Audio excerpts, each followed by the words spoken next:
Salut à tous, c'est donc une nouvelle tragique en provenance des États-Unis. Victor Pérez, cet ado de 17 ans atteint d'autisme, est mort ce samedi 12 avril après avoir été grièvement blessé par la police une semaine plus tôt à Pocatello, dans l'état de l'Idaho. Ce jeune homme, hospitalisé depuis le 5 avril, avait été déclaré en état de mort cérébrale par les médecins. Sa famille a pris donc la douloureuse décision de le débrancher. Tout commence dans le jardin familial. Victor, désorienté, brandit un couteau. Une femme tente de le calmer avec un bâton.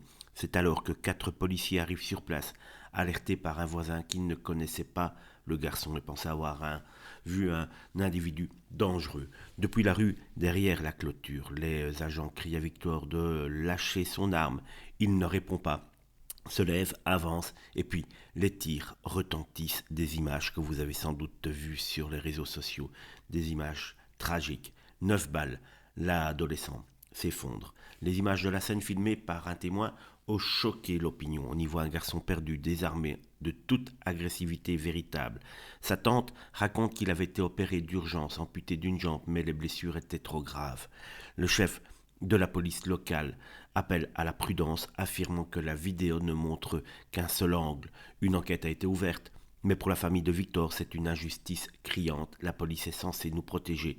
S'ils ne le font pas, qui le fera? Confie sa tante à CBS. Moi qui ai vu les images, je trouve véritablement scandaleux ces tirs de policiers. Je suis parfois le premier à défendre la police et je ne veux pas que ces policiers se mettent en danger, mais s'il y avait certes forcément une clôture entre eux deux, l'homme paraissait certes un petit peu désorienté, mais pas véritablement agressif, et il n'avait qu'un seul couteau. Il y avait sans doute moyen, quand vous êtes 4 policiers, de stopper un individu ainsi sans lui mettre 9 balles dans le corps. Il y avait d'autres moyens de le faire. Encore une fois, un jeune vulnérable est donc tombé sous les balles d'une police trop prompte à tirer.